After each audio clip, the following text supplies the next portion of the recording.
بسم الله الرحمن الرحيم. الحمد لله رب العالمين. أشهد أن لا إله إلا الله وحده لا شريك له وأشهد أن محمدا عبده ورسوله صلى الله وسلم وبارك عليه وعلى آله وأصحابه أجمعين. أما بعد. സഹോദരങ്ങളെ, സൂറത്തുൽ ബഖറയിൽ അല്ലാഹു സുബ്ഹാനഹു വ തആല സർവ്വ ജനങ്ങളെയും അഭിസംബോധന ചെയ്തുകൊണ്ട് അള്ളാഹുവിനെ മാത്രം ഇബാദത്ത് ചെയ്യാനും തൗഹീദ് പാലിക്കാനും ശിർക്കിൽ നിന്ന് അകന്നു നിൽക്കാനും കഴിഞ്ഞ ആയത്തുകളിൽ ബഖറയിൽ 21-22 ആയത്തുകളിൽ അതാണ് അള്ളാഹു കൽപ്പിച്ചിരിക്കുന്നത്. തൗഹീദ് പാലിക്കണം, അതോടൊപ്പം ശിർക്കിൽ നിന്ന് അകന്നു നിൽക്കണം. തൗഹീദിലേക്ക് ക്ഷണിക്കുകയും ശിർക്കിൽ നിന്ന് താക്കീത് ചെയ്യുകയും ചെയ്യുന്ന അള്ളാഹുവിൽ നിന്നുള്ള സന്ദേശമാണ് വിശുദ്ധ ഖുർആൻ. തൗഹീദിനുള്ള ഏറ്റവും വലിയ തെളിവ് ഖുർആനാണ്. ശിർക്കിനെതിരെയുള്ള ഏറ്റവും വലിയ തെളിവ് ഖുർആനാണ്. ഇപ്പോൾ തൗഹീദ് പാലിക്കുന്ന ആളുകളെ സംബന്ധിച്ചിടത്തോളം അവരുടെ തെളിവാണ് ഖുർആൻ. ശിർക്കിൽ നിന്ന് താക്കീത് ചെയ്യുന്നവർക്കുള്ള ഏറ്റവും വലിയ തെളിവാണ് ഖുർആൻ.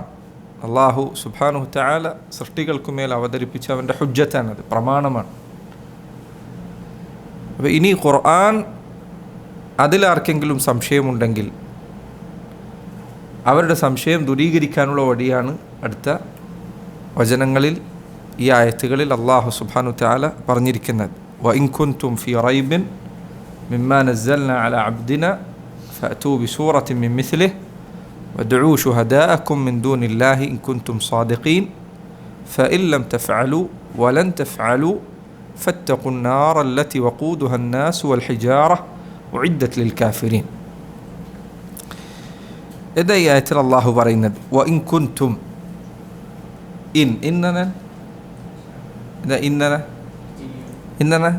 ഇൻ ഫഅല ഹാദാ ഇൻ ഖറഅ ആയാൽ വഇൻ ആണെങ്കിൽ വഇൻ കുൻതും കുൻതും നിങ്ങളാണെങ്കിൽ അല്ലെങ്കിൽ നിങ്ങളായിട്ടുണ്ടെങ്കിൽ വഇൻ കുൻതും ഫീ റൈബിൻ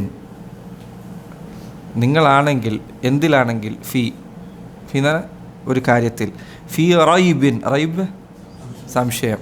അപ്പോൾ ഈ ആയത്ത് ഈ വാക്ക് ഇപ്പോൾ എത്രാമത്തെ തവണ ബഖറയിൽ ആവർത്തിക്കുന്നത്? രണ്ടാമത്തെ തവണയാണ്. സൂറത്തിൻ്റെ തുടക്കത്തിൽ അള്ളാഹു പറഞ്ഞു അലിഫ് ലാം മീം ദാലിക്കൽ കിതാബ് ലാ റൈബ ഫീ. ശരി, അവിടെ അള്ളാഹു പറഞ്ഞു ഈ കിതാബിൽ യാതൊരു സംശയമല്ല, യാതൊരു റൈബും ഇല്ല. ഇവിടെ പറയുന്നു നിങ്ങൾക്ക് സംശയം ഉണ്ടെങ്കിൽ. അപ്പോൾ എന്താ ഇതിൻ്റെ അർത്ഥം? അത് രണ്ട് തമ്മിൽ എങ്ങനെ യോജിക്കുന്നത്? സൂറത്തുൽ ബഖറയുടെ തുടക്കത്തിൽ അള്ളാഹു പറഞ്ഞു കിതാബ് ലാ റൈബ ഫീ, റൈബില്ല. ഇവിടെ പറയുന്നു നിങ്ങൾക്ക് ഈ കിതാബിൽ റൈബുണ്ടെങ്കിൽ. എന്താ പറഞ്ഞതിൻ്റെ അർത്ഥം?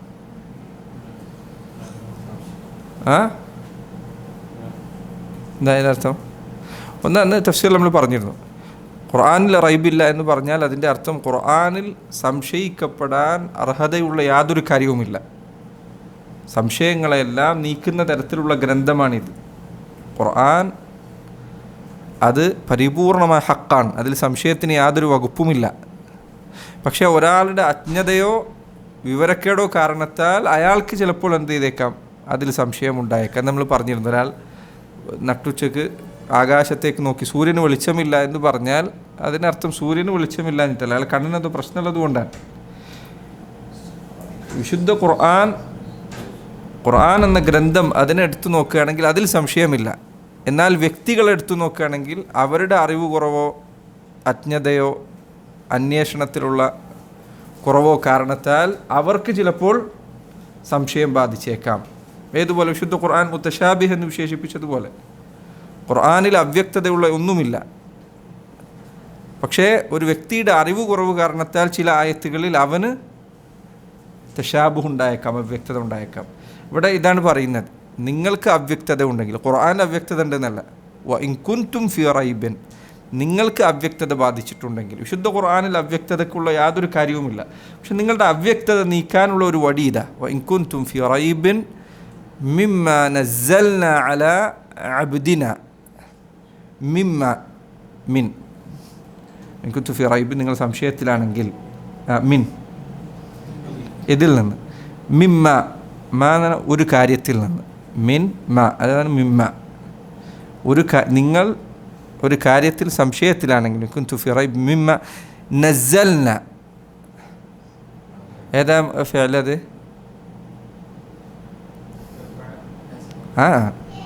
നസ്സൽന ഏതാ? മാദി മുദാരി അംർ നഹി ഏതാ? മാദി അല്ലേ അത്? ഫഅൽന എന്നുള്ള നസ്സൽന. നസ്സൽന എന്ന് നാം ഇറക്കിയ കാര്യത്തിൽ നിങ്ങൾ സംശയത്തിലാണെങ്കിൽ. നസ്സല എന്ന വാക്കും അൻസല എന്ന വാക്കും ഏതാണ്ട് ഒരേ അർത്ഥമാണ്. അൻസല എന്ന് പറഞ്ഞാലും ഇറക്കിയെന്നാണ്, നസ്സല എന്ന് പറഞ്ഞാലും ഇറക്കിയെന്നാണ്. രണ്ടു തമ്മിൽ എന്താ വ്യത്യാസം? പണ്ഡിതന്മാർ പറഞ്ഞു, അൻസൽന എന്ന് പറഞ്ഞാൽ ഒറ്റ തവണയായി ഇറക്കുന്നതിനാണ് പറയുക. നസ്സൽന എന്ന് പറഞ്ഞാൽ ക്രമേണയായി ഇറക്കുന്നതിനാണ് പറയുക. ഖുർആൻ്റെ ഇറക്കം ക്രമേണയാണ്, പല ഘട്ടങ്ങളായിക്കൊണ്ട് ഒരേ സമയത്തല്ല. وإن كنتم في ريب مما نزلنا على عبدنا نزلنا على നാം ഇറക്കിയത്, അല മേൽ, അബ്ദിന നമ്മുടെ അടിമയുടെ മേൽ, നമ്മുടെ ദാസനുമേൽ ഇറക്കിയതിൽ നിങ്ങൾ സംശയത്തിലാണ്. ആരാണ് അബ്ദ്? മുഹമ്മദുൻ സല്ലല്ലാഹു അലൈഹി വസല്ലം. അതിൽ നിങ്ങൾ സംശയത്തിലാണെങ്കിൽ ഇതത് പരിഹരിക്കാനുള്ള വഴി എന്താണ്? وإن كنتم في ريب مما نزلنا على عبدنا فأتوا എങ്കിൽ അപ്പോൾ നിങ്ങൾ ഇത് ചെയ്യുക. ഫഅതു അറ്റാന്ന വന്നു, അറ്റാബി എന്ന കൊണ്ടുവന്നു. ദഹബ ബീന്നിൻ്റെ അർത്ഥം നമ്മൾ പറഞ്ഞില്ലേ, ദഹബ എന്ന പോയി, ദഹബ ബി കൊണ്ടുപോയി. അതേപോലെ ഇവിടെ അറ്റാന്ന വന്നു, അറ്റാബി എന്ന കൊണ്ടുവരിക. ഈ എത്തു എന്ന് പറഞ്ഞാൽ ഏതാത്? മാദി മുദാരി അംർ നഹി ഏതാ? അംറാൻ. ഫഅതു നിങ്ങൾ കൊണ്ടുവരിക. ഫഅതു ബിസൂറത്തിൻ നിങ്ങൾ ബിസൂറത്തിൻ ഒരു സൂറത്ത് കൊണ്ടുവരിക. ഫഅതു ബിസൂറത്തിൻ മിൻ മിസ്ലിഹി അതായത് വിശുദ്ധ ഖുർആനിലുള്ള മിസ്ലിഹി സൂറത്തിന് സമാനമായ ഒരു സൂറത്ത് നിങ്ങൾ കൊണ്ടുവരിക. നിങ്ങൾ സംശയത്തിലാണെങ്കിൽ ഒരു കാര്യം ചെയ്താൽ മതി, ഖുർആനിലുള്ള ഒരു സൂറത്തിന് സമാനമായ ഒരു സൂറത്ത് നിങ്ങൾ കൊണ്ടുവരിക. മിസിൽ തുല്യമായത്, ഉദാഹരണമല്ല, അതല്ല, ഇവിടെ അല്ല. മിസിൽ എന്ന് പറഞ്ഞാൽ ഇവിടെ തുല്യമായത്, സമാനമായത്. ഫഅതു ബിസൂറത്തിൻ മിൻ മിസ്ലിഹി വദ്ഉ അതോടൊപ്പം വദ്ഉ വാവ് ആൻഡ് എന്ന അർത്ഥത്തിൽ ഇതുകൂടി ചെയ്യുക. നിങ്ങൾ സൂറത്ത് കൊണ്ടുവരിക. ഉദ്ഉ വിളിക്കുക. ഇവിടെ ഏതാ? പ്രാർത്ഥനയാണ് ഇവിടെ അർത്ഥം അല്ല, ഇവിടെ വിളിക്കുക എന്ന അർത്ഥത്തിലാണ്. ദഅ എന്ന വാക്ക്, ദുആ എന്ന വാക്ക് ഖുർആനിൽ പല അർത്ഥത്തിൽ ഉപയോഗിച്ചിട്ടുണ്ട്.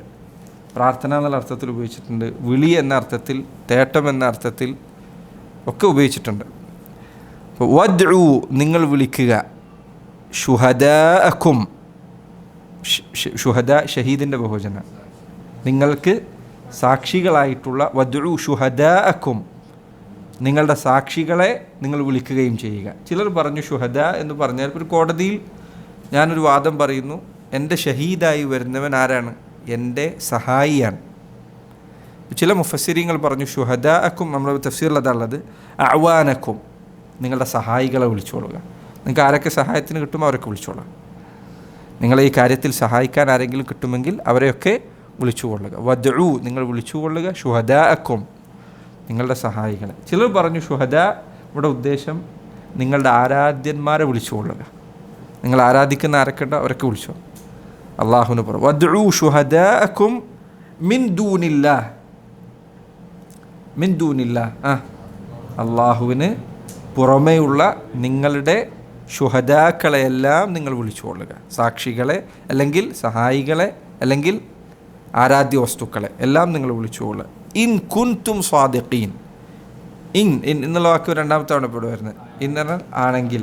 ഇൻ കുൻതും നിങ്ങളാണെങ്കിൽ, സ്വാദിഖീന സത്യസന്ധ, സ്വാദിഖീങ്ങളാണെങ്കിൽ. ഏതു വസ്നാത്? സാദിഖീൻ ഫാഇലീൻ അല്ലേ? സാദിഖ് എന്നതിൻ്റെ ബഹുവചന രൂപമാണത്. ഇപ്പം എൻ്റെ വ്യായത്തിൽ അള്ളാഹു പറഞ്ഞു, നിങ്ങൾ നമ്മുടെ ദാസനുമേൽ നബി സല്ലല്ലാഹു അലൈഹി വസല്ലമയ്ക്ക് മേൽ, നമ്മുടെ അടിമയുടെ മേൽ നാം ഇറക്കി നൽകിയ കാര്യത്തിൽ റൈബിലാണെങ്കിൽ, സംശയത്തിലാണെങ്കിൽ ഒരു കാര്യം ചെയ്തോളൂ, നിങ്ങളൊരു സൂറത്ത് കൊണ്ടുവരിക. ഇതിന് ഖുർആനിലുള്ളതിന് സമാനമായ ഒരു സൂറത്ത് കൊണ്ടുവരിക. ഒരു സൂറത്ത് എന്ന് പറയുമ്പോൾ ഖുർആനിൽ ഏറ്റവും അഖ്സറായ സൂറത്ത്, ഏറ്റവും ചെറിയ സൂറത്ത് വരെ അതിൽ ഉൾപ്പെടും. സൂറത്തുൽ കൗസർ, അതുപോലൊരു സൂറത്തായാലും കുഴപ്പമില്ല, ഒരു സൂറത്ത് നിങ്ങൾ കൊണ്ടുവരിക. ഫഅ്തൂ ബിസൂറത്തിൻ മിൻ മിസ്ലിഹി, നിങ്ങൾ ഒറ്റക്ക് കൊണ്ടുവരണ്ട. വിശുദ്ധ ഖുർആൻ ഇത് നിങ്ങൾ കേട്ടത് ഒരൊറ്റ നബിയിൽ നിന്നാണ്, ഒരു നബിയുടെ നാവിൽ നിന്നാണ്, നിരക്ഷരനായ ഉമ്മിയായ നബിയുടെ നാവിൽ നിന്നാണ്. എങ്കിൽ നിങ്ങളിത് ഒറ്റയ്ക്ക് ചെയ്യണ്ട, ഒരാൾ തന്നെ കൊണ്ടുവരണ്ട. വദ്ഉ ശുഹദാഅക്കും, നിങ്ങളുടെ സാക്ഷികളെ, സഹായികളെ വിളിച്ചോളൂ.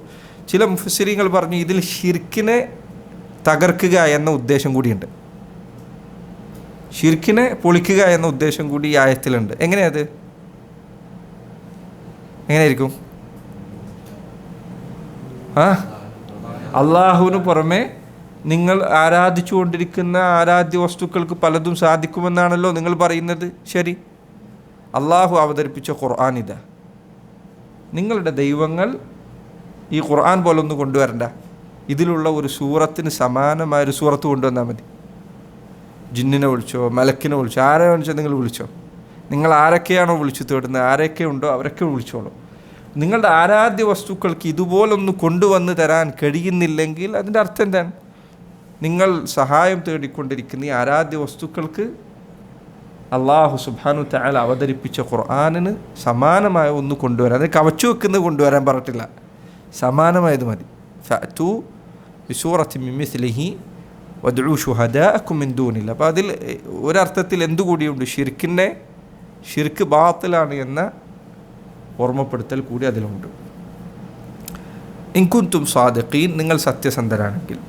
ഇത് വളരെ എളുപ്പമുള്ള വെല്ലുവിളിയാണ്. കാലഘട്ടം 1400 വർഷങ്ങൾ ഇപ്പോൾ കഴിഞ്ഞു. നബി സല്ലല്ലാഹു അലൈഹി വസല്ലം ഖുർആൻ അവിടത്തേക്ക് അവതരിപ്പിക്കപ്പെടുന്ന കാലഘട്ടത്തിൽ അറബികൾ അവരുടെ ഭാഷാപരമായ നൈപുണ്യത്തിൽ ഏറ്റവും മുൻപന്തിയിൽ നിന്നിരുന്ന കാലഘട്ടമായിരുന്നു. അവരുടെ കാലഘട്ടത്തിലാണ് ഈ മുഅല്ലഖാത്ത് അസ്സബ്, 7 മുഅല്ലഖാത്തുകൾ ഉണ്ടായത്. കഅബയുടെ മുകളിൽ കെട്ടിത്തൂക്കിയിരുന്ന കവിതകളായിരുന്നു അതവർ തിരഞ്ഞെടുത്തിരുന്നത് വലിയ ചർച്ചകൾക്ക് ശേഷമാണ്. അവരുടെ കൂട്ടത്തിലെ ഏറ്റവും നല്ല കവിതകൾ, അതിൽ തന്നെ ഏറ്റവും നൈപുണ്യമുള്ളവരുടെ 7 കവിതകളാണ് ഈ മുഅല്ലഖാത്തുകൾ എന്ന് പറയുന്നത്. കഅബയുടെ ചുവരിൽ കെട്ടിത്തൂക്കിയതാണ്.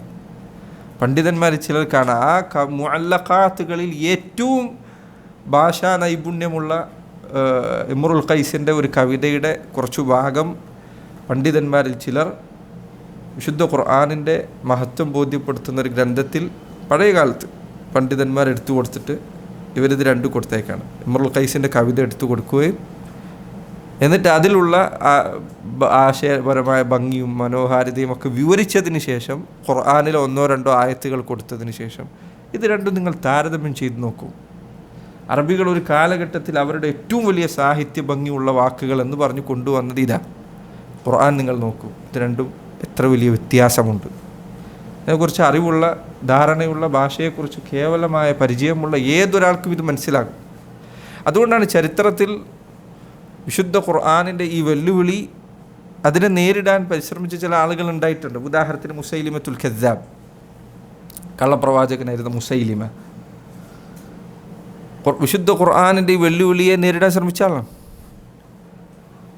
അങ്ങനെ അവൻ പറഞ്ഞു, നിനക്ക് എന്തെങ്കിലും അവതരിപ്പിക്കപ്പെടുന്നുണ്ടോ ഖുർആൻ പോലെ? എനിക്ക് അവതരിക്കപ്പെടുന്നുണ്ട്. അങ്ങനെ അവസാനം അവൻ്റെ കാലഘട്ടത്തിൽ കള്ളപ്രവാചകത്വം വാദിച്ചിരുന്ന സ്ത്രീ ഉണ്ടായിരുന്നു. ആ സ്ത്രീയോട് അവൻ പറഞ്ഞു, എനിക്ക് അവതരിച്ചൊരു ഖുർആനുണ്ട്.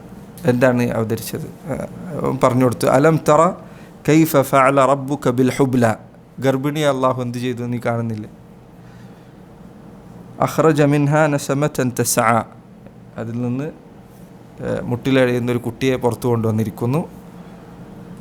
മാ ബൈന സിഫാഖിൻ വഹഷ, ഇങ്ങനൊരു കവിത പാടി. അപ്പോൾ ഈ പെണ്ണ് ഇയാളെ വിശ്വസിച്ച്. പിന്നീട്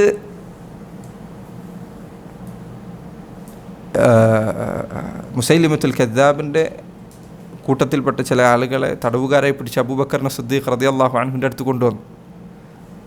എന്നിട്ട് പറഞ്ഞു, നിങ്ങൾ ഇവൻ ഖുർആൻ ഓതാറുണ്ടായിരുന്നു എന്ന് അദ്ദേഹം കേട്ടിട്ടുണ്ട്. അങ്ങനെ നിങ്ങളോട് ഓതിത്തരാറുണ്ടായിരുന്നു ഖുർആൻ എന്താണ്? അപ്പോൾ ഇത് അവർ കേൾപ്പിച്ചു കൊടുത്തു. അതുപോലെ തന്നെ വേറൊരു ഖുർആൻ ഉണ്ടാക്കിയത് അൽഫീൽ മൽഫീൽ വമാ അദ്റാക മൽഫീൽ ലഹു ഖുർത്തൂമുൻ തവീൽ വദൈലുൻ ഖസീർ അൽഫീൽ ആന മൽഫീൽ എന്താണ് ആന വമാ അദ്റാക മൽഫീൽ വമാ അദ്റാക മൽഫീൽ നിനക്ക് ആനയെ കുറിച്ച് എന്തറിയാം? ലഹു ഖുർത്തൂമുൻ തവീൽ അതിന് നീളമുള്ളൊരു മൂക്കുണ്ട്, വദൈലുൻ ഖസീർ നീളം കുറഞ്ഞൊരു വാലുണ്ട് എന്നൊരു ഇതാണ് ഉണ്ടാക്കിയ ഖുർആൻ. അബൂബക്കർ സിദ്ദീഖ് അതുപോലെ വേറൊരു സൂറത്ത് ഇവനുണ്ടാക്കി വത്താഹിനാത്തി തഹ്ന വൽ ആജിനാത്തി അജ്ന വൽ ഖാബിസാത്തി ഖുബ്സ എന്ന് വെച്ചാൽ മാവ് കുഴക്കുന്ന സ്ത്രീകൾ, ഒരു മാവ് കുഴച്ചുണ്ടാക്കി ഖുബ്സ് ഉണ്ടാക്കുന്ന സ്ത്രീകൾ, വല്ലാഖിമാത്തി ലുഖ്മ അങ്ങനെ ഉരുളയായിട്ട് തിന്നുന്ന ആളുകൾ. അബൂബക്കർ സിദ്ദീഖ് ഇത് കേട്ട് അദ്ദേഹം പറഞ്ഞതാണ് അഷ്ഹദു അന്ന ഹാദാ ലം യഖ്റുജ് മിൻ ഇൽ, ഇതൊരു ഇലാഹു പറഞ്ഞതല്ല എന്ന് ഞാൻ സാക്ഷ്യം പറയാം. ഒരിക്കലും ഒരു റബ്ബ് പറയുന്ന വാക്കല്ല ഇത് എന്ന് നോക്കൂ. അതിൽ തന്നെ ഇവരെന്താ ചെയ്തത്? ഖുർആനിൻ്റെ ശൈലി പകർത്താൻ ശ്രമിക്കുകയാണ് ചെയ്തത്. സ്വയം എന്തെങ്കിലും കൊണ്ടുവരാണോ ചെയ്തതല്ല. ഖുർആനിൽ മുന്നേ വന്ന സൂറത്തുകളുടെ ശൈലി പകർത്തി അവിടെ വേറെ വാക്ക് വെക്കാൻ നോക്കുകയാണ് ചെയ്തത്. പിൽക്കാലത്ത് വന്ന മുത്തനബി എന്ന കള്ളപ്രവാചകൻ, ഇയാൾ കവിതയിൽ ഭയങ്കര കഴിവുള്ള ആളായിരുന്നു. ഈ കഴിവ് കൂടുതൽ കിട്ടിയപ്പോൾ ഇയാൾ വിചാരിച്ചു ഞാൻ നബിയാണ്. അങ്ങനെ ഇയാൾ ഖുർആനിനെ കവച്ചു വെക്കാവുന്ന ഒരു കിതാബ് എഴുതാൻ ആരംഭിച്ചു. അയാളുടെ ചരിത്രത്തിൽ പറയുകയാണ്, പിന്നീട് തൗബ ചെയ്തതായിട്ടോ മറ്റോ പറയപ്പെട്ടത്. ഓരോ പേജ് എഴുതും എന്നിട്ടത് ഇയാൾ കീറിക്കളയുന്നു എന്നാണ്. കാരണം അയാൾക്ക് തന്നെ സ്വയം മനസ്സിലാവും ഇതൊരിക്കലും ഖുർആനിനെ മുന്നിൽ കൊണ്ടുപോയി വെച്ചാൽ ആളുകൾ പരിഹസിക്കും, ഖുർആന് മുന്നിൽ ഇത് കൊണ്ടുപോയി വെക്കാൻ പറ്റില്ല എന്നവർക്ക് ബോധ്യമായിരുന്നു. ഇന്ന് നിരീശ്വരവാദികൾ വിശുദ്ധ ഖുർആന് പകരമുണ്ടാക്കിയെന്ന് പറഞ്ഞിട്ട് ചില അറബികൾ ഉണ്ടാക്കിയ ചില സാധനങ്ങളുണ്ട്.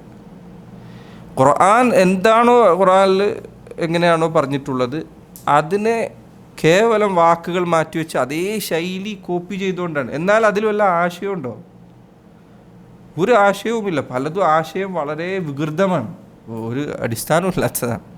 നേരത്തെ പറഞ്ഞ പോലെ അൽഫീൽ മൽഫീൽ വമാ അദ്റാക മൽഫീൽ എന്ന് പറഞ്ഞു. അതുകൊണ്ടാണ് പിന്നെ നബി സല്ലല്ലാഹു അലൈഹി വസല്ലം അവിടുത്തെ കാലഘട്ടത്തിൽ പുറപ്പെട്ട മുസൈലിമത്തുൽ കദ്ദാബ് ഇവൻ്റെ അരികിൽ അമർ ഇബ്നുൽ ആസ് ചെന്നപ്പോൾ ഇവനോട് ചോദിച്ചു എന്നാണ്, നിനക്ക് ഖുർആനായിട്ട് എന്തെങ്കിലും ഖുർആനെ പോലെ എന്തെങ്കിലും അവതരിപ്പിക്കപ്പെട്ടതുണ്ടോ, എന്തെങ്കിലും വഹയുണ്ടോ? ഇവന് വഹയുണ്ടെന്ന് പറഞ്ഞിരുന്നു എന്നാണ്. അപ്പോൾ ശരി, നിനക്ക് എന്തെങ്കിലും വഹയുണ്ടോ, നിൻ്റെ വഹി ഏതാണ്? അപ്പോൾ മുസൈലിമ അവൻ പറഞ്ഞു, എനിക്കൊരു സൂറത്ത് വളരെ ചുരുങ്ങിയ ചെറിയൊരു സൂറത്ത് അവതരിച്ചിട്ടുണ്ട്. അപ്പോൾ അമർ ഇബ്നുൽ ആസ് അദ്ദേഹം സൂറത്തുൽ അസ്ർ ആദ്യം ഓതിക്കൊടുത്തു. അദ്ദേഹം പറഞ്ഞു, നബി സല്ലല്ലാഹു അലൈഹി വസല്ലം അവതരിക്കപ്പെട്ട ഒരു സൂറത്ത് ഞാൻ കേൾപ്പിച്ചാൽ എന്നിട്ട് വല്ല അസ്ർ ഓതിക്കൊടുത്തു. ഇവൻ കുറച്ചു നേരം ചിന്തിച്ചതിന് ശേഷം ഇവൻ തിരിച്ചു ഒരു സൂറത്ത് ഓതി. ഞാൻ പറഞ്ഞു, എനിക്കും ഇതേപോലത്തെ സൂറത്ത് കിട്ടിയിട്ടുണ്ട്. ഞാൻ പറഞ്ഞു, യാ വബർ ഇന്നമാ അൻത ഉദ്നാനി വസതർ വസായിറുക ഹഖ്റുൻ ഫഖർ. എനിക്ക് ചില വാക്കുകളുടെ അർത്ഥം അറിയില്ല. ഇതാണ് അവന് ഓതിയത്. അസറിന് ഒപ്പിച്ചതാണ് ഒൽ അസർ. യാ വബർ. എന്നിട്ട് ഇവൻ ചോദിച്ചു, കൈഫ തറായ അമർ ഇബ്നുൽ ആസിനോട് ചോദിച്ചു, എങ്ങനെയുണ്ട്, എന്താണ് അഭിപ്രായം? അമർ ഇബ്നുൽ ആസ് അദ്ദേഹം പറഞ്ഞു, വല്ലാഹി ഇന്നക ലതഅലമു അന്നി ലഅലമു ഇന്നക കാദിബ്.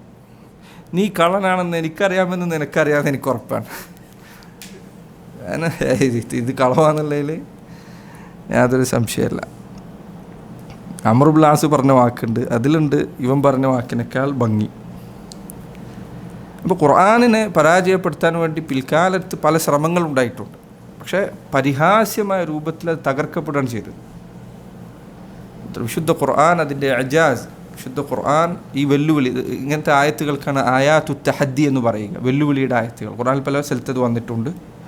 സൂറത്തുൽ ഇസ്രായിലെ 88-ാമത്തെ ആയത്തിൽ അതുണ്ട്, ഖസസിൽ 49-ാമത്തെ ആയത്തിൽ അതുണ്ട്, സൂറത്ത് ഹൂദിലെ 13-ാമത്തെ ആയത്തിലുണ്ട്, സൂറത്ത് യൂനുസിലെ 38-ാമത്തെ. ഇതൊക്കെ തഹദ്ദിയുടെ ആയത്തുകളാണ്, വെല്ലുവിളിയുടെ ആയത്തുകളാണ്. ചില ആയത്തുകളിൽ അള്ളാഹു സുബ്ഹാനഹു വതആല ഇതുപോലെ ഖുർആൻ കൊണ്ടുവരാൻ, ചില ആയത്തുകളിൽ 10 സൂറത്തുകൾ കൊണ്ടുവരാൻ, ചില ആയത്തുകളിൽ ഒരു സൂറത്തെങ്കിലും കൊണ്ടുവരാൻ വെല്ലുവിളിച്ചിരിക്കും. അപ്പോൾ ഇതാണ് ആയാത്തു തഹദ്ദി. വിശുദ്ധ ഖുർആനിൻ്റെ ഈ വെല്ലുവിളി അള്ളാഹുവിൻ്റെ റസൂൽ സ്വല്ലല്ലാഹു അലൈഹി വസല്ലമ മക്കയിലെ അറബികളെപ്പോലെ ഒരു സമൂഹത്തിന് മുൻപിൽ 40 കൊല്ലം ജീവിച്ചിട്ടുണ്ട്. ഈ 40 വർഷക്കാലവും അവിടുന്ന് ഖുർആനിന് സമാനമായ ഒരു വാക്ക് ഒരിക്കൽ പോലും ഉച്ചരിച്ചിട്ടില്ല. കവികളാകട്ടെ എഴുത്തുകാരാകട്ടെ അവരുടെ എഴുത്ത് എങ്ങനെയാണ് പ്രത്യക്ഷപ്പെടാറുള്ളത്? ആദ്യം ഒരു പ്രസിദ്ധീകരണം ചെറുതെന്തെങ്കിലും പുറത്തു പറയും, പിന്നൊന്ന് എഴുതും. ഇങ്ങനെയാണ് അവരുടെ കൃതികൾ പുറത്തേക്ക് വരിക. പക്ഷെ നബി സല്ലല്ലാഹു അലൈഹി വസല്ലം അവിടത്തേക്ക് ഖുർആൻ അതിന് സമാനമായ ഒരു വാക്ക് അവിടത്തേക്ക് ഇന്നുവരെ അവിടുന്ന് ഉച്ചരിച്ചിട്ടില്ല. 40 വയസ്സ് വരെ ഉച്ചരിച്ചിട്ടില്ല. എന്നിട്ട് 40 വയസ്സിന് ശേഷം അവിടുന്ന് ഇത് പറയണം, ഖുർആൻ പറയണം, ഇഖ്റ ബിസ്മി റബ്ബിക്കല്ലദീ ഖലഖ് ഖലഖൽ ഇൻസാന മിൻ അലഖ്. അറബികളെ ഇത് അത്ഭുതപ്പെടുത്തുന്നു. നോക്കൂ നിങ്ങൾ, ഒരു മനുഷ്യൻ സ്വയം ഉണ്ടാക്കി കൊണ്ടുവന്ന ഒരു കാര്യമായിരുന്നു ഇത് എങ്കിൽ, അറബികളെ ഇത്രയധികം വിസ്മയിപ്പിച്ച ഒരു കാര്യം സ്വയം നബി സല്ലല്ലാഹു അലൈഹി വസല്ലം ഉണ്ടാക്കിയതായിരുന്നു എങ്കിൽ എന്തുകൊണ്ട് അവിടുന്ന് ഇത് എൻ്റേതാണെന്ന് പറഞ്ഞില്ല? നബി സല്ലല്ലാഹു അലൈഹി വസല്ലം ഒരിക്കൽ പോലും ഇത് എൻ്റേതാണെന്ന് പറയുന്നില്ല.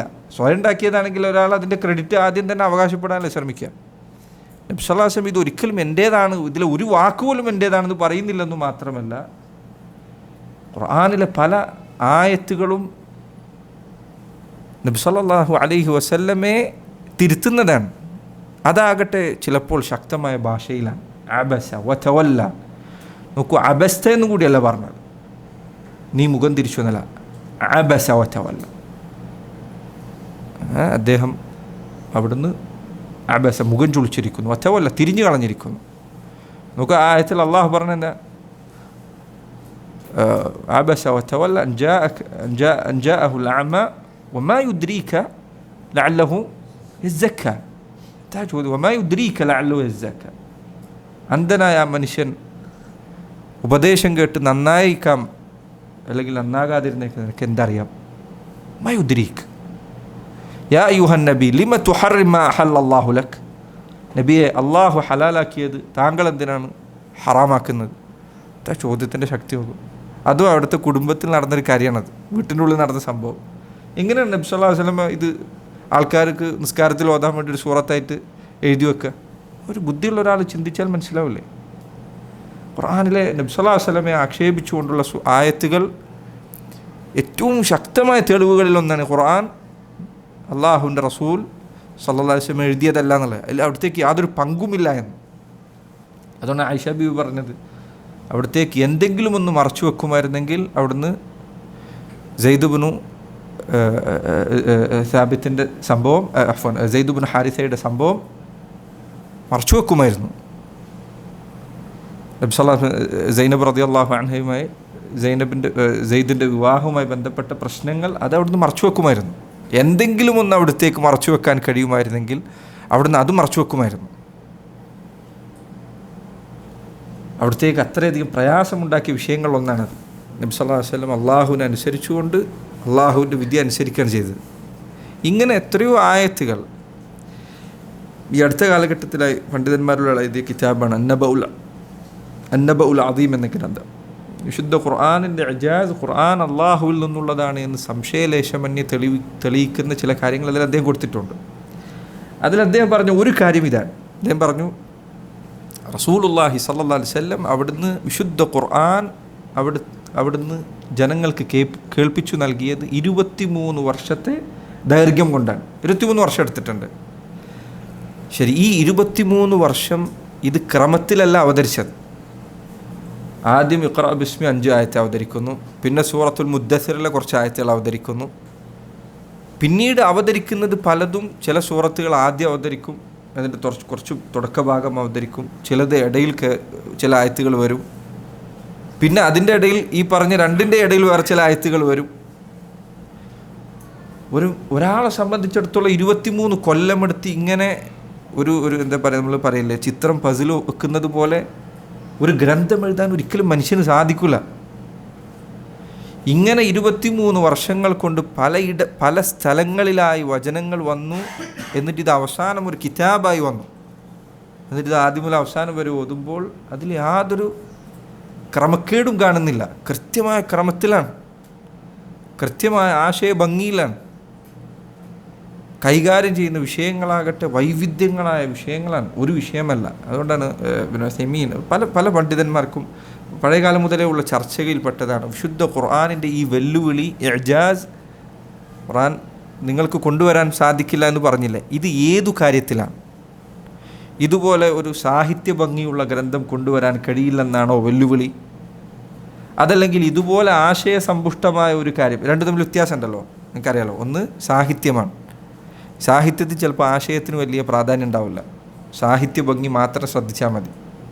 ആശയം ചിലപ്പോൾ അതിൻ്റെ ഉള്ളിലൊന്നും ഉണ്ടാവില്ല. ചിലപ്പോൾ ഒരു ഒരു ഒരു ഒരു ഒരു മനുഷ്യൻ നടന്നു വരുന്നതിനെ വർണ്ണിക്കുന്നതായിരിക്കും, ഒരാൾ 2 സ്റ്റെപ്പ് വെച്ചതായിരിക്കും ഒരു വലിയ കവിതയുടെ വിഷയം. കാര്യമായിട്ട് അതിലൊന്നും ഉണ്ടാവില്ല. പക്ഷെ അതിൻ്റെ ആശയ ഭംഗി, അതിൻ്റെ സാഹിത്യ ഭംഗിയായിരിക്കും ചിലപ്പോൾ അതിനെ എടുത്തു കാണിക്കുന്നത്. അപ്പോൾ ഇങ്ങനെ സാഹിത്യ ഭംഗിയാണോ വിശുദ്ധ ഖുർആൻ വെല്ലുവിളിച്ചത്, അതല്ല അതിൻ്റെ ആശയമാണോ വെല്ലുവിളിയുടെ ഭാഗം? പണ്ഡിതന്മാർ ചില ഉലമാക്കൾ പറഞ്ഞു, ഇത് രണ്ടും മാത്രമല്ല, ഏതൊക്കെ നിലക്ക് വിശുദ്ധ ഖുർആൻ അതിൻ്റെ വേർതിരിവുകളുണ്ടോ, അതിൻ്റെ വ്യതിരക്തതയുണ്ടോ, അതെല്ലാം വെല്ലുവിളിയുടെ ഭാഗമാണ്. ഇതുപോലെ സാഹിത്യ ഭംഗിയുള്ള ഒന്നും നിങ്ങൾക്ക് കൊണ്ടുവരിക സാധ്യമല്ല, ഇതുപോലൊരു ആശയം നിങ്ങൾക്ക് കൊണ്ടുവരിക സാധ്യമല്ല, ഇതുപോലെ മഹത്തരമായ ഒരു ആശയം. അത് ഖുർആനിൻ്റെ ഭംഗിയതാണ്. പൊതുവേ നിങ്ങൾ നോക്കൂ, സാഹിത്യ കൃതികൾ എന്ന് പറഞ്ഞാൽ ഏറ്റവും ഭംഗിയുള്ള സാഹിത്യ കൃതികൾ എടുത്താൽ മിക്കതിൽ അശ്ലീലം ഉണ്ടാവും. പല സമൂഹങ്ങളിൽ ഏറ്റവും നല്ല സാഹിത്യം എന്ന് പറഞ്ഞാൽ അതിൽ അശ്ലീലം കയറി കൂടിയിട്ടുണ്ടായിരിക്കും, അല്ലെങ്കിൽ വൃത്തികേടുകളുണ്ടാവും, പ്രണയം, ഇങ്ങനെ പലതും അതിൽ കയറിക്കൂടാം. ഇതില്ലാതെ മനുഷ്യരുടെ ഭാവനയെ എന്ത് ചെയ്യാൻ പറ്റും, ഉത്തേജിപ്പിക്കാൻ സാധിക്കില്ല. പക്ഷെ ഖുർആൻ അതിൻ്റെ ഭാഷ വളരെ വൃത്തിയിലാണ്. അതോടൊപ്പമാണ് ഈ സാഹിത്യ ഭംഗി, അതോടൊപ്പമാണ് ഈ പാരായണ ഭംഗി. സാഹിത്യ ഭംഗിയുണ്ട്, ഇതിൽ പാരായണമുണ്ട്. ഇത് കവിതയാണോ? അല്ല, ഇത് കവിതയല്ല. കവിതയുടെ ശൈലി ഖുർആനിനില്ല. ഇപ്പോൾ ഒരു പാട്ട് ഒരാൾ ഉണ്ടാക്കിയാൽ നിങ്ങൾക്കറിയാം, ആ പാട്ട് എങ്ങനെയാണോ ഒരാൾ പാടിയത് അതിന് സമാനമായി അതിൻ്റെ ഓരോ നീട്ടലും ഒരേപോലെ ആക്കിയിട്ടില്ലെങ്കിൽ അതിൻ്റെ ഭംഗി പോവും. അത് പാടിയ ആൾ പാടിയതുപോലെ തന്നെ പാടണം, എന്നാലേ അതിൻ്റെ ഭംഗി നിലനിൽക്കുള്ളൂ. അത് വല്ലാതെ വ്യത്യാസം വരുത്താൻ പറ്റില്ല അതിൽ. എങ്ങനെ എത്ര നീട്ടിയോ അത്ര നീട്ടണം, അപ്പോഴേ അതിൻ്റെ ഭംഗി നിലനിൽക്കുള്ളൂ. അതിൽ ചെറിയ വ്യത്യാസം വന്നാൽ നമുക്ക് താളം തെറ്റിയെന്ന് പറയും.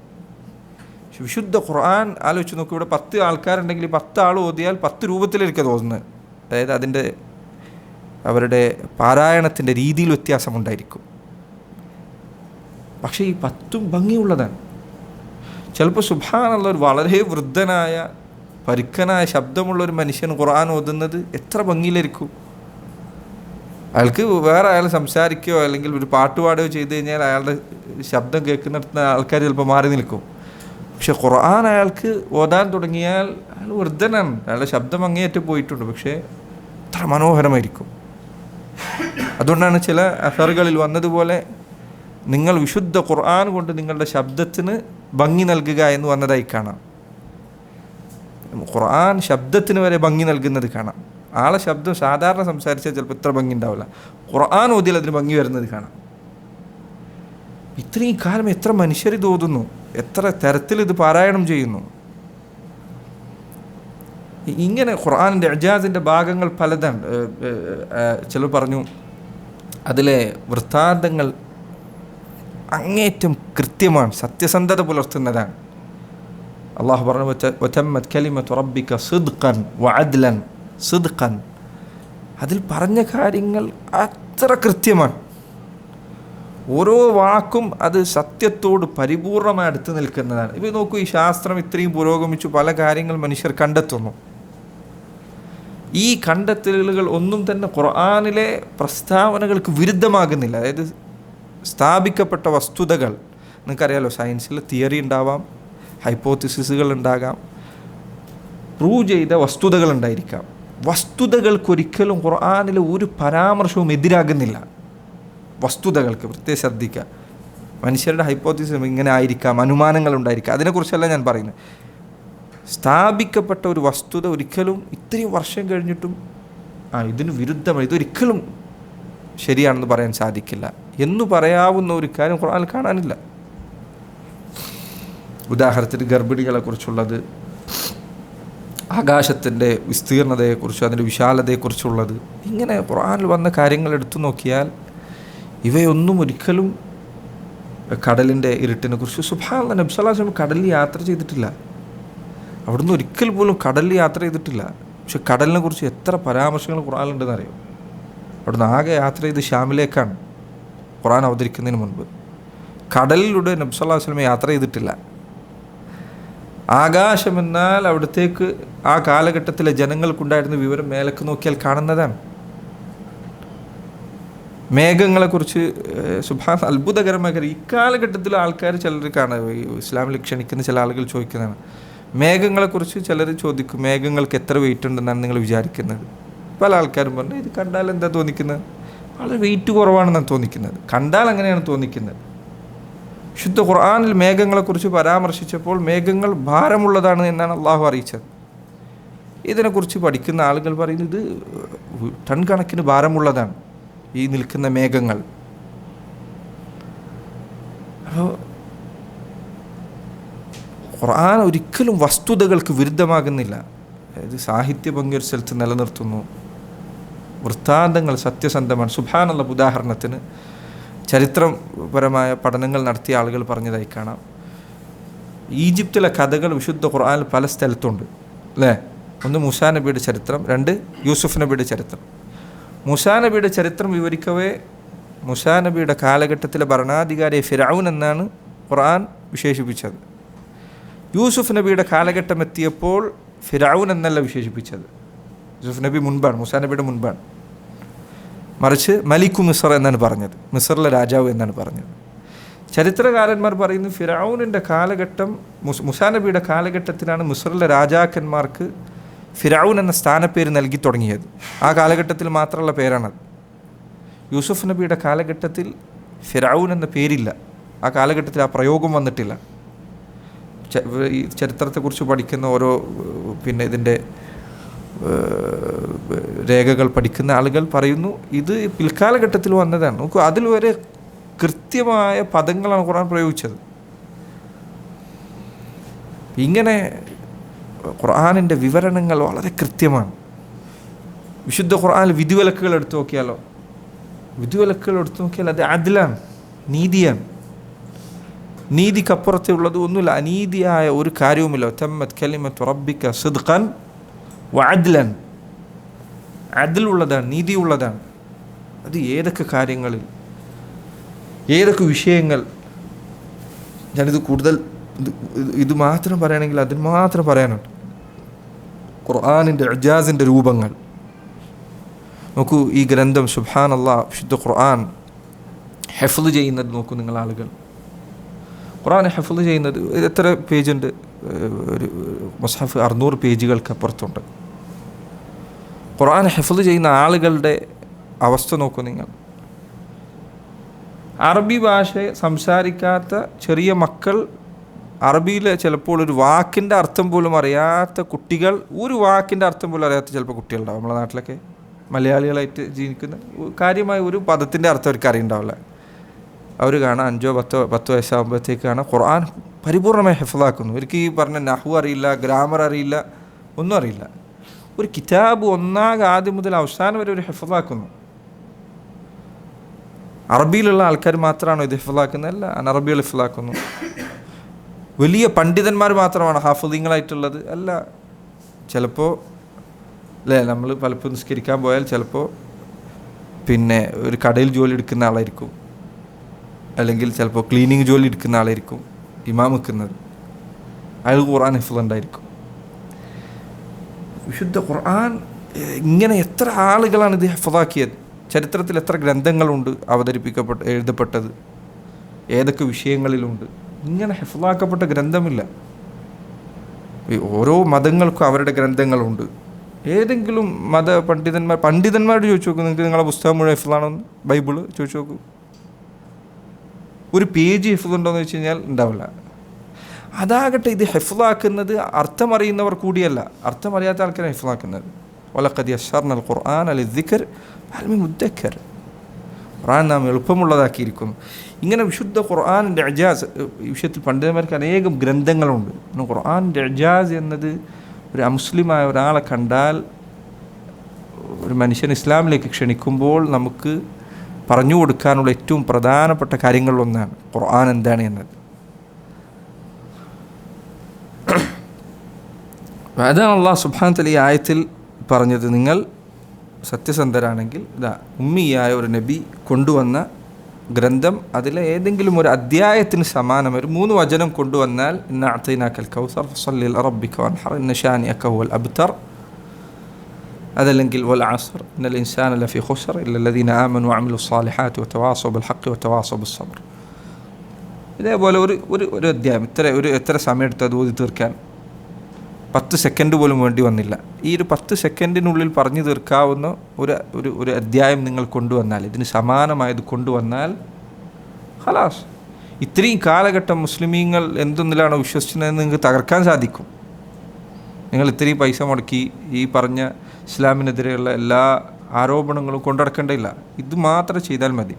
ഉമ്മിയായ ഒരു നബി കൊണ്ടുവന്ന ഒരു ഗ്രന്ഥം, നിരക്ഷരനായ ഒരു നബി കൊണ്ടുവന്ന ഒരു ഗ്രന്ഥം, അതിന് കവച്ചു വെക്കുന്ന ഒരു സൂറത്ത് കൊണ്ടുവരും. ഇത് ഈ ആയത്ത് സുബ്ഹാനല്ലാഹ് വളരെ അത്ഭുതകരമായ ആയത്തുകളിലൊന്ന്.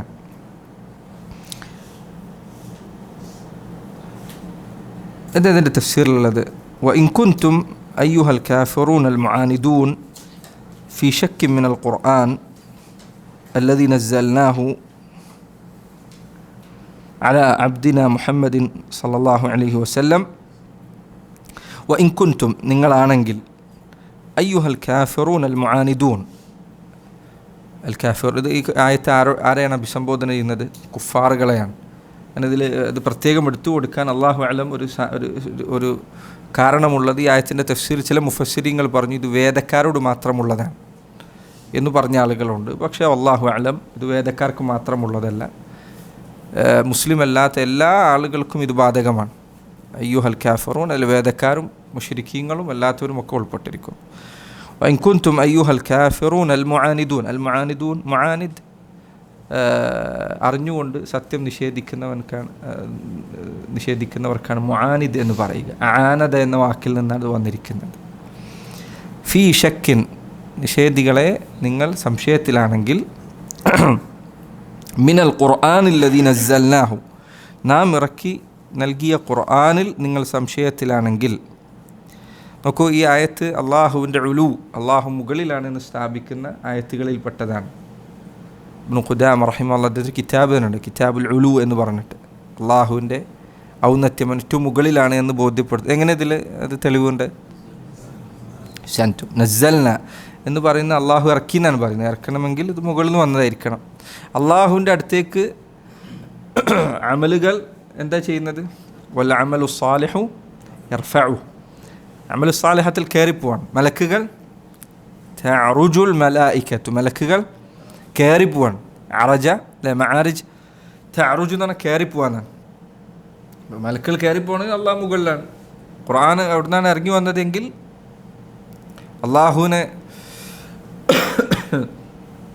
അള്ളാഹുവുമായി സംസാരിക്കുന്നതിന് വേണ്ടി നബി സല്ലല്ലാഹു അലൈഹി വസല്ലം ഇസ്റാ എന്താ ചെയ്തത്? മിഅ്റാജാണ് നടത്തിയത്. മിഅ്റാജ് മുകളിലേക്ക് കയറി പോവാണ്. അല അബ്ദിന മുഹമ്മദിൻ സല്ലല്ലാഹു അലൈഹി വസല്ലം, നമ്മുടെ അബ്ദായ മുഹമ്മദ് നബി സല്ലല്ലാഹു അലൈഹി വസല്ലമയുടെ മേൽ അവതരിപ്പിച്ച ഖുർആനിൽ നിങ്ങൾ സംശയത്തിലാണെങ്കിൽ. നോക്കൂ, അല അബ്ദിന എന്നാണ് പറഞ്ഞത്. ഇത് ഖുർആനിൽ ആവർത്തിക്കുന്ന ശൈലിയാണ്. നബി സല്ലല്ലാഹു അലൈഹി വസല്ലം അവിടുത്തെ ആദരിക്കുന്ന എന്ത് ഒരു കാര്യമുണ്ടോ അത് പറയുമ്പോഴൊക്കെ അവിടുത്തെ അബ്ദ് എന്ന് വിശേഷിപ്പിച്ചത് കാണാം. തബാറക്കല്ലദി നസ്സല അൽ ഫുർഖാന അലാ അബ്ദിഹി ലിയകൂന ലിൽ ആലമീന നദീറ. അൽഹംദുലില്ലാഹില്ലദി സൂറത്ത് കഹ്ഫിൻ്റെ ആയത്ത്, അൽഹംദുലില്ലാഹില്ലദി അൻസല അലാ അബ്ദിഹി അൽ കിതാബ വലം യജ്അൽ ലഹു ഇവജ സുബ്ഹാനല്ലദി അസ്റാ ബിഅബ്ദിഹി. ഇസ്റാഇൻ്റെ കാര്യം പറഞ്ഞപ്പോൾ അബ്ദിഹി എന്നാണ് പറഞ്ഞത്. ഇപ്പോൾ പണ്ഡിതന്മാർ പറഞ്ഞേക്കാണ് അല്ലാഹു സുബ്ഹാനഹു തആല അവൻ്റെ അടുക്കൽ ഒരാൾക്കുള്ള ഏറ്റവും വലിയ ബഹുമതിയിൽപ്പെട്ടതാണ് അബ്ദ് എന്ന വിശേഷണം. അള്ളാഹുവിൻ്റെ അബ്ദാവുക എന്നുള്ളത്. നബി സല്ലല്ലാഹു അലൈഹി വസല്ലം ജനങ്ങളിൽ ഏറ്റവും അള്ളാഹുവിനോട് അബ്ദായിരുന്നു, ഏറ്റവും അധികം അള്ളാഹുവിനോട് ഇബാദത്ത്. ഇബ്നു ഉസൈമീൻ റഹിമഹുല്ലാഹ് അദ്ദേഹം ഈ ആയത്തിൻ്റെ തഫ്സീറിൽ പറഞ്ഞതായി കാണാം, ഒരു മനുഷ്യൻ എത്രമാത്രം അള്ളാഹുവിനോട് അബ്ദാകുന്നു അത്രയും അള്ളാഹു അല്ലാത്തവരിൽ നിന്ന് അയാൾ സ്വതന്ത്രനായിരിക്കും. അള്ളാഹുവിൻ്റെ മുൻപിലുള്ള അടിമത്തമാണ് മറ്റെല്ലാ ചങ്ങലക്കെട്ടുകളിൽ നിന്നും സ്വാതന്ത്ര്യം നൽകുന്ന ഏറ്റവും സ്വാതന്ത്ര്യം നൽകുന്ന കാര്യം. എല്ലാ കാര്യങ്ങളും നബി സല്ലല്ലാഹു അലൈഹി വസല്ലം ഏറ്റവും അബ്ദായിരുന്നു, അതുകൊണ്ട് അവിടുന്ന് ഏറ്റവും മറ്റെല്ലാ ചങ്ങലക്കെട്ടിൽ നിന്നും സ്വതന്ത്രനായിരുന്നു സല്ലല്ലാഹു അലൈഹി വസല്ലം. ഒരാൾ വന്നിട്ട് അവിടുന്ന് വിശ്രമിക്കുന്ന സന്ദർഭത്തിൽ അവിടുത്തെ വാള് കയ്യിലെടുത്തുകൊണ്ട് ചോദിച്ചു, കയ്യിലെടുത്തിട്ട് ആരുണ്ട് രക്ഷപ്പെടുത്താൻ? എൻ്റെ അടുത്ത് നിന്ന് രക്ഷപ്പെടുത്താൻ ആരുണ്ട്? അള്ളാഹുണ്ട്. ഞാൻ പേടിച്ചിട്ട് എൻ്റെ വാള് കയ്യിൽ നിന്ന് താഴ്ത്തു വീണു. നബി സല്ലല്ലാഹു അലൈഹി വസല്ലം എടുത്തിട്ട് ചോദിച്ചു, നിന്നെ ആരുണ്ട് രക്ഷിക്കാൻ? പറഞ്ഞു, നിൻ്റെ അടുത്ത് നിന്ന് മാന്യത അല്ലാതെ ഞാൻ പ്രതീക്ഷിക്കുന്നില്ല. നബി സല്ലല്ലാഹു അലൈഹി വസല്ലം വെറുതെ വിട്ടു. അവിടുന്ന് ഹൊറായിരുന്നു, അള്ളാഹുവിൻ്റെ ഏറ്റവും പരിപൂർണനായ അബ്ദായിരുന്നു, മറ്റുള്ളവരിൽ നിന്ന് ഏറ്റവും സ്വതന്ത്രനായിരുന്നു. സഹാബികളെ നോക്കൂ, അബൂബക്കറിനെയും ഉമറിനെയും ഉസ്മാനെയും അലിയെയും റളിയല്ലാഹു അൻഹും അജ്മഈൻ, എല്ലാ സഹാബികളെ നോക്കൂ. അവരുടെ ഇസ്സത്ത് എന്നൊരു ചരിത്രം വായിക്കുമ്പോൾ അല്ലേ, ഇപ്പോഴും നമ്മൾ വായിക്കുമ്പോൾ ഇത്രമാത്രം ഇസ്സത്തുള്ള ജീവിതമായിരുന്നു. കാരണം അവർ അള്ളാഹുവിൻ്റെ അടിമകളായിരുന്നു.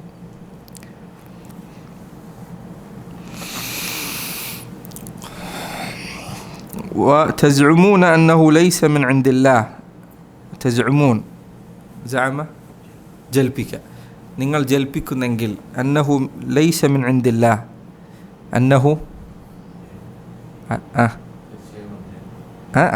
അദ്ദേഹമല്ല അത്, അന്നഹു അത് ഏത്? അന്നൽ ഖുർആന.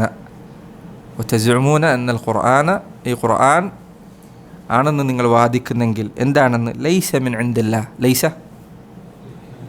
അല്ല എന്ന്, മിൻ ഇൻദില്ലാഹ് അള്ളാഹുവിൽ നിന്നുള്ളതല്ല ഈ ഖുർആൻ എന്ന് നിങ്ങൾ വാദിക്കുന്നുണ്ടെങ്കിൽ ഫഹാതു, ഹാത്ത് ഹാത്ത് തന്നെ കൊണ്ടുവരും. ഹാത്തു എന്ന് പറഞ്ഞാൽ എന്താ വ്യത്യാസം? ഹാത്തി എന്ന് പറയുന്നത് ഹാത്ത് എന്ന് പറയുന്നത് വ്യത്യാസം മറ്റേ ജംആ. ഫഹാതു, നിങ്ങൾ കൊണ്ടുവരിക. സൂറത്തൻ, ഫഹാതു സൂറത്തൻ എന്ന് പറയുമ്പോൾ എന്താ അർത്ഥം? ഒരു സൂറത്തെങ്കിലും. അവിടെ വാഹിദ് എന്നുള്ള വാക്കൊന്നും ആവശ്യമില്ല, സൂറത്തൻ എന്ന് പറഞ്ഞാൽ മതി. അലിഫ്ലാമില്ലാതെ സൂറത്തൻ എന്ന് പറഞ്ഞാൽ ഒറ്റ സൂറത്തെങ്കിലും എന്നർത്ഥമാണ്. ഫഹാതു സൂറത്തൻ തുമാസിലു സൂറത്തൻ മിനൽ ഖുർആൻ. തുമാസിലു സമമാകുന്ന, തുല്യമാകുന്ന, സമാനതയുള്ള, സൂറത്തൻ മിനൽ ഖുർആൻ ഖുർആനിൽ നിന്നുള്ള ഒരു സൂറത്തിനോട് സമാനതയുള്ള ഒരു സൂറത്തെങ്കിലും നിങ്ങൾ കൊണ്ടുവരിക. വസ്തഈനു ബിമൻ തഖ്ദിറൂന അലൈഹി മിൻ അവാനിക്കും. വസ്തഈനു, നിങ്ങൾ സഹായം തേടിക്കൊള്ളുക. മൻ തഖ്ദിറൂന, നിങ്ങൾക്ക് കഴിയുന്ന, നിങ്ങൾക്ക് സാധിക്കുന്ന. മൻ തഖ്ദിറൂന അലൈഹി മിൻ അവാനിക്കും. അവാൻ സഹായികൾ, അവാൻ എന്ന സഹായികൾ. واستعينوا من تقدرون عليه من أعوانكم إن كنتم صادقين في دعواكم. إن كنتم നിങ്ങളാണെങ്കിൽ صادقين, സത്യസന്ധരാണെങ്കിൽ, في دعواكم. دعوة ദഅവത്തല്ലത്, ദഅവ. ദഅവത്തിന് എങ്ങനെ? ദാല് ഐന് വാവ് അവസാനത്തിൽ താ ആണ്. ഇത് ദാല് ഐന് വാവ് അവസാനത്തിൽ യാ ആണ്. ദഅവ. ദഅവ എന്ന് പറഞ്ഞാൽ വാദം, വാദം. ദഅവത്ത് എന്ന് പറഞ്ഞാൽ ക്ഷണിക്കൽ, ദഅവ എന്ന് പറഞ്ഞാൽ വാദം. നിങ്ങളുടെ വാദം സത്യസന്ധമാണെങ്കിൽ ഇതുപോലെ ഒരു ഖുർആൻ നിങ്ങൾ കൊണ്ടുവരിക.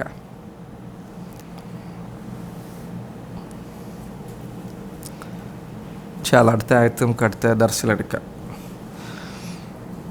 ഈ ആയത്ത് സഹോദരങ്ങളെ നിങ്ങൾ എപ്പോഴും മനസ്സിൽ ഓർത്തു വെക്കേണ്ട ആയത്താണ്. വിശുദ്ധ ഖുർആനിൻ്റെ ഇജാസ് ബോധ്യപ്പെടും. ഇജാസ് എന്താ പറയുക? മുഅ്ജിസത്ത് നമ്മൾ പറയാറില്ലേ, അതിനാണ് ഇജാസ് എന്ന് വന്നത്. എന്താ അജസ എന്ന് പറഞ്ഞാൽ? അജസ നമ്മൾ പഠിച്ച ഫേലല്ലേ? എന്താ അജസ? അല്ല, അത് അജസ അല്ല, അജീബാണ്. അല്ല, അജിസ് എന്ന് പറഞ്ഞാൽ എന്താ? ആജിസ്, അസാധ്യമാവുക. അജസ, ഒരു കാര്യം അസാധ്യമാകുന്നതിനാണ് അജസ എന്ന് പറയുക. അജസ എന്ന് പറഞ്ഞാലോ ഒരാൾക്ക് ഒരു കാര്യം അസാധ്യമാക്കുക. ഇഅ്ജാസ് എന്ന് പറഞ്ഞാൽ സൃഷ്ടികൾക്ക് ആർക്കും സാധ്യമല്ലാത്ത ഒരു കാര്യം കൊണ്ടുവരാം. മനുഷ്യർക്ക് മാത്രമല്ല, മനുഷ്യർക്ക് അസാധ്യമായത് എന്ന് പറഞ്ഞാൽ ശരിയല്ല. മനുഷ്യർക്ക് മാത്രമല്ല, ജിന്നുകൾക്കോ മലക്കുകൾക്കോ ഒരാൾക്കും സാധിക്കില്ല. അതാണ് ഇഅ്ജാസ് എന്ന് പറയുന്നത്. അതിനാണ് മുഅ്ജിസത്ത് എന്ന വാക്ക് വന്നത്. മുഅ്ജിസത്ത് എന്ന വാക്ക് പിൽക്കാലഘട്ടത്തിലുണ്ടായ വാക്കാണ്. ഖുർആനിൽ പൊതുവെ പ്രയോഗിക്കപ്പെട്ട വാക്ക് ആയത്ത് എന്നതാണ്, ദൃഷ്ടാന്തം. ഖുർആനിൽ പൊതുവെ സ്വീകരിച്ച പദതാണ് ആയത്ത്, ദൃഷ്ടാന്തം, തെളിവ്. അപ്പോൾ ഖുർആനിൻ്റെ ഇഅ്ജാസ് എന്താണ്, വിശുദ്ധ ഖുർആൻ എങ്ങനെയാണ് മറ്റ് സൃഷ്ടികൾക്കൊരാൾക്കും സാധിക്കാത്ത വിധത്തിലുള്ളതാകുന്നത്, അതിൻ്റെ രൂപങ്ങൾ എന്താണ്, എവിടെയൊക്കെയാണ് അതുള്ളത്, അത് നമ്മൾ ശ്രദ്ധിക്കേണ്ട കാര്യമാണ്. കാരണം ഇസ്ലാമിക ദഅവത്തിൽ അങ്ങേയറ്റം ഉപകരിക്കുന്ന കാര്യമാണിത്. നബി സല്ലല്ലാഹു അലൈഹി വസല്ലം അവിടത്തേക്ക് ഏറ്റവും അധികം അനുയായികൾ ഉണ്ടാകുമെന്ന കാര്യം പറഞ്ഞത്, പ്രതീക്ഷ വെച്ചത് ഖുർആനുണ്ട് എന്നത് പറഞ്ഞതിന് ശേഷമാണ്. നബി സല്ലല്ലാഹു അലൈഹി വസല്ലം പറഞ്ഞു, ഏതൊരു നബിക്കും അവരുടെ സത്യസന്ധത ബോധ്യപ്പെടുത്തുന്ന ഒരു ദൃഷ്ടാന്തമൊപ്പം ഉണ്ടാകാതിരുന്നിട്ടില്ല. എനിക്ക് നൽകപ്പെട്ടിരിക്കുന്നത് എൻ്റെ വഹയാണ്, എനിക്കുള്ള വഹയാണ്. വഅർജു അൻ അകൂന അക്സറഹും തബഅൻ യൗമൽ ഖിയാമ. അതുകൊണ്ട് അന്ത്യനാളിൽ ഏറ്റവും അധികം അനുയായികൾ എനിക്കായിരിക്കും ഉണ്ടാവുക എന്ന് ഞാൻ പ്രതീക്ഷിക്കുന്നു. ഖുർആൻ നബി സല്ലല്ലാഹു അലൈഹി വസല്ലം അവിടുത്തെ ദഅവത്തിൻ്റെ വലിയ തെളിവായി പറഞ്ഞ കാര്യമാണ്. ഖുർആനുള്ള നമ്മുടെ ബന്ധവും ഇത് മറ്റുള്ളവർക്ക് എത്തിച്ചു കൊടുക്കുക എന്നുള്ളതും നമ്മൾ ശ്രദ്ധിക്കേണ്ട കാര്യമാണ്. വിശുദ്ധ ഖുർആൻ്റെ പാരായണം വരെ എത്രയോ മുസ്ലിം അല്ലാത്ത ആളുകൾ ഇസ്ലാം സ്വീകരിച്ചതിന് കാരണമായത് ധാരാളം ആൾക്കാരുടെ ചരിത്രത്തിൽ അതുണ്ട്. ഖുർആൻ അർത്ഥം പോലും കേൾക്കാതെ വിശുദ്ധ ഖുർആൻ്റെ പാരായണം കേട്ടതിന് ശേഷം ഇതെന്താണ് ഈ കേട്ടത് എന്ന് അന്വേഷിച്ചറിയുകയും അങ്ങനെ ഇസ്ലാം സ്വീകരിക്കുകയും ചെയ്ത ധാരാളം ആൾക്കാരുണ്ട്. ഖുർആൻ അതിൻ്റെ ഈ പാരായണത്തിൽ തന്നെ ഹൃദയത്തിൻ്റെ റൂഹിനെ ബാധിക്കുന്ന അള്ളാഹുവിൻ്റെ കലാമാണിത്. അതിൻ്റെ സ്വാധീനമുണ്ട്. ഒരു മ്യൂസിക്കോ ഒന്നും ഇതിൻ്റെ പിറകിലില്ല. മനുഷ്യർ ഖുർആൻ ഊതുക, അതേ ഇതിൽ സംഭവിക്കുന്നുള്ളൂ.